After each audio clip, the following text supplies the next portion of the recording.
ಎಲ್ಲ ವೀಕ್ಷಕರಿಗೂ ನಾಗು ಅಡುಗೆ ಮನೆಗೆ ಸ್ವಾಗತ. ಅವರೆಕಾಳು ಸೀಸನ್ನಲ್ಲಿ ಎಲ್ಲರ ಮನೆಯಲ್ಲೂ ತುಂಬಾ ವೆರೈಟೀಸ್ ಆಗಿ ಅವರೆಕಾಳನ್ನ ಬಳಸ್ತಾರೆ. ಅವರೆಕಾಳು ಉಸ್ಲಿ, ಅವರೆಕಾಳು ಸಾರು, ಇದರಲ್ಲಿ ಹಿತ್ಕಿದ ಬೇಳೆ ಸಾರು ಕೂಡ ಒಂದು. ಇವತ್ತು ನಾನು ಹಿತ್ಕಿದ ಬೇಳೆ ಸಾರನ್ನ ಸಿಂಪಲ್ಲಾಗಿ ಹೇಗೆ ಮಾಡೋದು ಅಂತ ತೋರಿಸ್ಕೊಡ್ತಾ ಇದ್ದೀನಿ. ಇವಾಗ ನಾನು ಸ್ಟವ್ ಹಚ್ಕೊಂಡು ಒಂದು ಬಾಣಲಿ ಇಟ್ಕೊಂಡಿದ್ದೀನಿ. ಆ ಬಾಣಲಿಗೆ 2 ಟೇಬಲ್ ಸ್ಪೂನು ಕಡಲೆಬೇಳೆ, 2 ಟೇಬಲ್ ಸ್ಪೂನು ಉದ್ದಿನಬೇಳೆ, 1 ಟೇಬಲ್ ಸ್ಪೂನು ಕೊತ್ತಂಬರಿ ಬೀಜ, ಖಾರಕ್ಕೆ 8ರಿಂದ 10 ಕಾಳುಮೆಣಸು, ಆಮೇಲೆ ಕಲ್ಲರ್ಗೆ 10ರಿಂದ 15 ಬ್ಯಾಡಗಿ ಮೆಣಸಿನ್ಕಾಯಿನ ಹಾಕ್ಕೊಂಡು ಇದನ್ನು ಸ್ವಲ್ಪ ಡ್ರೈ ರೋಸ್ಟ್ ಮಾಡ್ಕೊಳ್ಳೋಣ. ನಾನು ಇವಾಗ ಇದಕ್ಕೆ 1/4 ಟೀ ಸ್ಪೂನಷ್ಟು ಎಣ್ಣೆ ಹಾಕ್ಕೋತಾ ಇದ್ದೀನಿ. ನೀವು ಮುಂಚೆನೇ ಕೂಡ ಹಾಕ್ಕೋಬೋದು. ಇವಾಗ ಎಣ್ಣೆ ಹಾಕ್ಕೊಂಡ್ಮೇಲೆ ಇದನ್ನೊಂಚೂರು ಚೆನ್ನಾಗಿ ಮಿಕ್ಸ್ ಮಾಡಿ ಸ್ಟವ್ ಆಫ್ ಮಾಡ್ಕೋತಾ ಇದ್ದೀನಿ.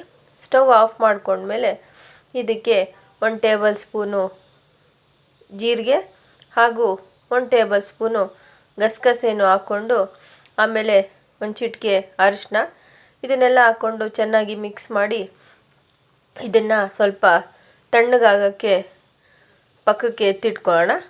ಇವಾಗ ನಾನು ಅವರೆಕಾಳನ್ನ ಸುಲಿದು ಬಲ್ತಿರುವಂಥ ಅವರೆಕಾಳನ್ನ ಈ ಥರ ನೆನೆಸಿ ಹಿತ್ಕಿದ ಬೇಳೆ ಸಾರು ಮಾಡೋಕ್ಕೆ ನೋಡಿ ಈ ಥರ ಹಿತ್ಕಿಟ್ಕೊಂಡಿದ್ದೀನಿ.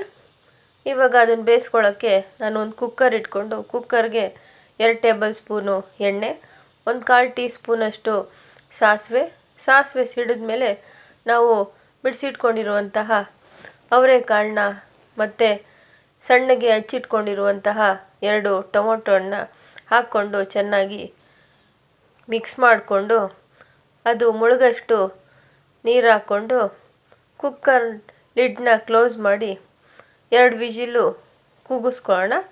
2 ವಿಜಿಲ್ಗೆ ಕಾಳು ತುಂಬಾ ಚೆನ್ನಾಗಿ ಬೆಂದೋಗುತ್ತೆ. ತುಂಬ ಜಾಸ್ತಿ ಬೇಯಿಸ್ಕೊಂಡ್ರೆ ಚೆನ್ನಾಗಿರಲ್ಲ. ಅದಕ್ಕೋಸ್ಕರ ನೋಡಿ ಈ ಥರ ತುಂಬ ಕಾಳು ಕಾಣಿಸ್ತಿಲ್ಲ, ಬೇಳೆ ಥರ ಬೆಂದಿದೆ. ಇವಾಗ ನಾನು ಆಗಲೇ ಎಲ್ಲ ಡ್ರೈ ರೋಸ್ಟ್ ಮಾಡಿಟ್ಕೊಂಡಿದ್ವಲ್ಲ, ಫಸ್ಟು ಅದನ್ನು ಜಾರ್ಗೆ ಹಾಕ್ಕೊಂಡು ಪುಡಿ ಮಾಡ್ಕೊಂಡಿದ್ದೀನಿ. ಇವಾಗ ಅದ್ರ ಜೊತೆಗೆ 1 ಬಟ್ಲಷ್ಟು ಕಾಯಿ ತುರಿನೂ ಹಾಕ್ಕೊಂಡು ಸ್ವಲ್ಪನೇ ನೀರು ಹಾಕ್ಕೊಂಡು ಮಿಕ್ಸಿ ಮಾಡ್ಕೊಳ್ಳೋಣ.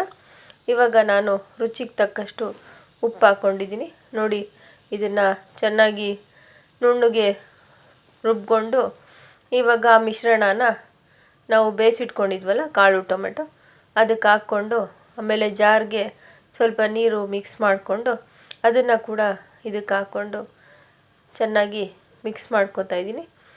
ನೋಡಿ ಇವಾಗ ಮುದ್ದೆಗೆ, ಅನ್ನಕ್ಕೆ ತುಂಬಾ ಟೇಸ್ಟಿಯಾಗಿರುವಂತಹ ಹಿತ್ಕಿದ ಬೇಳೆ ಸಾರು ರೆಡಿಯಾಗಿದೆ. ನೀವಿದೇ ಫಸ್ಟ್ ನನ್ನ ಚಾನಲ್ನ ನೋಡ್ತಾ ಇದ್ದರೆ ನನ್ನ ಚಾನಲ್ಗೆ ಸಬ್ಸ್ಕ್ರೈಬ್ ಆಗಿ. ನಾನು ಮಾಡಿರೋ ಈ ರೆಸಿಪಿ ನಿಮ್ಗೆ ಇಷ್ಟ ಆಗಿದ್ದರೆ ನಿಮ್ಮ ಫ್ರೆಂಡ್ಸ್ ಜೊತೆಗೆ, ರಿಲೇಟಿವ್ಸ್ ಜೊತೆಗೆ ಶೇರ್ ಮಾಡಿ, ಲೈಕ್ ಮಾಡಿ, ಕಮೆಂಟ್ ಮಾಡಿ. ಮನೆಯವರೆಲ್ಲ ತಿಂದು ಏನಂತ ಹೇಳಿದ್ರು ಅಂತ ನನಗೆ ಕಮೆಂಟ್ ಮಾಡಿ, ಲೈಕ್ ಮಾಡಿ, ಶೇರ್ ಮಾಡಿ. ಧನ್ಯವಾದಗಳು.